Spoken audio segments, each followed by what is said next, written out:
అన్ని రకాల సహకారం అందించి 600 ఆర్టీసీ బస్సులు ఈరోజు మహిళా సమైక్య వాళ్ళ ఆర్టీసీకి ఈరోజు కిరాయికి నడిపే పరిస్థితి వచ్చిందంటే 600 బస్సుల యజమానులని ఈరోజు ఆడబిడ్డల్ని తయారు చేసినాం.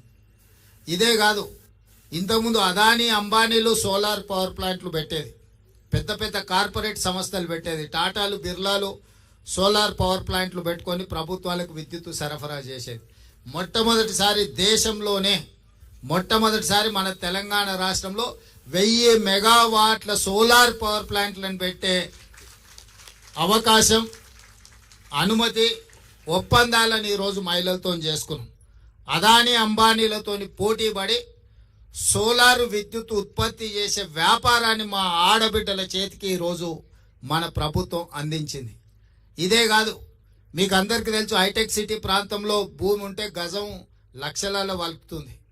అదే హైటెక్ సిటీ పక్కన శిల్పారామం నానుకొని 3.5 ఎకరాల భూమిని ఇవాళ 150 స్టాల్స్ను పెట్టి మహిళా సంఘాలు అక్కడ మీ ఉత్పత్తులను అన్నిటిని కూడా మీరు రాష్ట్ర నలుమూలలో మీరు చేసిన ఉత్పత్తులను ప్రపంచంలో దిగ్గజాలు అయిన కంపెనీలు ఏ విధంగా మార్కెటింగ్ స్ట్రాటజీ వాడతాయో ఈరోజు శిల్పారామం పక్కనే కొన్ని 100 కోట్ల రూపాయల విలువ చేసే భూమి హైటెక్ సిటీకి ఆనుకొని 3.5 ఎకరాల భూమి 150 స్టాల్స్ కట్టి పెద్ద ఎత్తున మన గవర్నర్ గారు అందరూ వచ్చి అక్కడ ప్రారంభించినాం. అంటే మీ యొక్క నైపుణ్యాన్ని మీరు ఏవైతే ఉత్పత్తులను మీరు గ్రామాలలో చాలా మారుమూల ప్రాంతాలలో తయారు చేస్తున్నారో ఇవన్నీ మీరు మార్కెటింగ్ చేసుకోవడం కోసం మీకు కూడా ఏ ఐటీ కంపెనీలు, విప్రో, ఇన్ఫోసిస్లు, పెద్ద పెద్ద కంపెనీలు ఏవైతే హైటెక్ సిటీ పక్కన ఉన్నాయో వాళ్ళతో పాటు సరి సమానంగా మా ఆడబిడ్డలకు 3.5 ఎకరాలు కొన్ని 100 కోట్ల రూపాయల విలువ చేసే భూములు ఇచ్చి అక్కడ స్టాల్స్ మొత్తం ప్రభుత్వం పెట్టించింది. ఇవాళ మీరు తయారు చేసిన ఉత్పత్తులు శిల్పారామంకి వచ్చిన వాళ్ళు సెలవు దినాలలో ఎంత గొప్పోలైనా అక్కడికి రావాలంటే వచ్చి మీరు తయారు చేసిన ఉత్పత్తులను కొనుక్కునేటట్టు ఈరోజు మీకు శిల్పారామం పక్కనే ఒక పెద్ద వ్యాపార కేంద్రాన్ని ఇవాళ మీకు ఇవ్వడం జరిగింది. ఇవన్నీ కూడా మీ సహకారం ఉండబట్టి, మీ కష్టం ఉండబట్టి, ప్రభుత్వం ఎన్ని చేసినా క్రమశిక్షణతో కష్టపడి మీరు వాటిని నిర్వహించుకోకపోతే వాటి వల్ల ప్రయోజనం ఉండదు.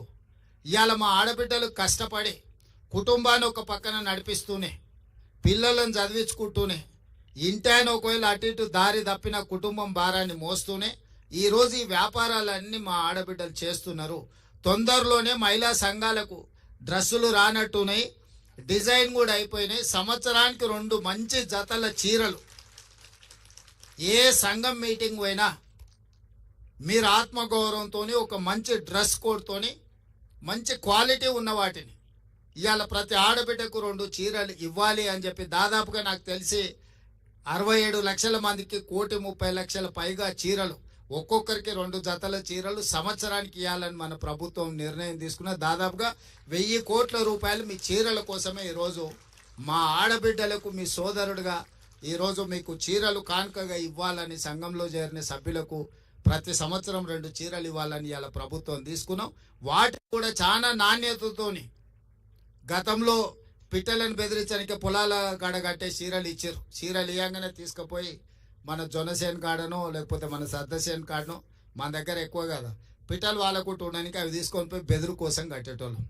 అట్లా కాకుండా ఇవాళ మన సొంత ఆడబిడ్డ పండుగ పూట ఇంటికి వస్తే ఎట్లయితే మనం బట్టలు పెడతాం అంత నాణ్యతతో కూడుకున్న 2 జతల చీరలు సీతక్క నాయకత్వంలో ఈరోజు మీకు ఆ చీరలు కూడా ఇవ్వాలని మన ప్రభుత్వం నిర్ణయం తీసుకున్నది. ఇవన్నీ కూడా మీ ఆశీర్వాదం ఉండబట్టి, మీరు అండగా నిలబడబట్టే ఇన్ని కార్యక్రమాలను మనం చేసుకుంటున్నాము. ఇవన్నీ భవిష్యత్తులో ఇంకో కొనసాగాలి అంటే మీరు సంపూర్ణంగా మద్దతు పలకాలి. ఏ కుటుంబం కూడా ఒకటే రోజు ఒకటే సంవత్సరంలో అన్ని సమస్యలు తీరవు. మనం ఇల్లు కట్టాలన్నా, ఇంటి ముందర అలుక్కోవాలన్నా, పండుగ చేసుకోవాలంటే కూడా ఇల్లు అలకంగానే పండుగ అవుతుంది అని పెద్దలు అన్నారు కదా. అట్లనే ఒక్కొక్కటి పరిష్కరించుకుంటూ వస్తున్నాం.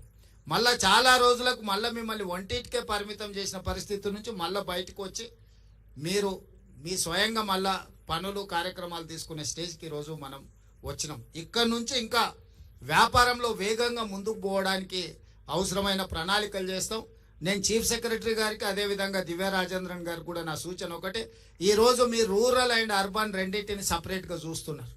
రూరల్ అర్బన్ లేదు. తెలంగాణలో మహిళల ఒక్కటే, కార్పొరేషన్లో హైదరాబాద్లో ఉంటే ఒక రకము, లేకపోతే ఇవాళ నారాయణపేటలో ఉంటే ఇంకో రకం కాదు. మహిళలు అంటే తెలంగాణలో మహిళలందరూ ఒక్కటే. దీన్ని మొత్తం ఒకటే విధానంతో తీసుకొని ముందుకు రావాలి.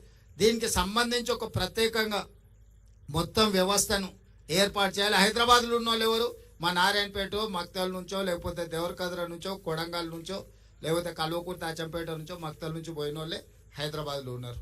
ఎవరు ఉన్నా మన చుట్టాలే కదా, మనోళ్ళే కదా ఎవరైనా, ఇక్కడైనా అక్కడైనా. అందుకే ఇప్పుడు అర్బన్ వేరు, పట్టణ ప్రాంతాలు వేరు, గ్రామీణ ప్రాంతాలు వేరు, మహిళా సంఘాలు కానీ గత ప్రభుత్వం నిర్ణయాలు ఉన్నాయి. ఇప్పుడు అట్లా కాకుండా మహిళలు అంటే మహిళలందరూ ఒక్కటే.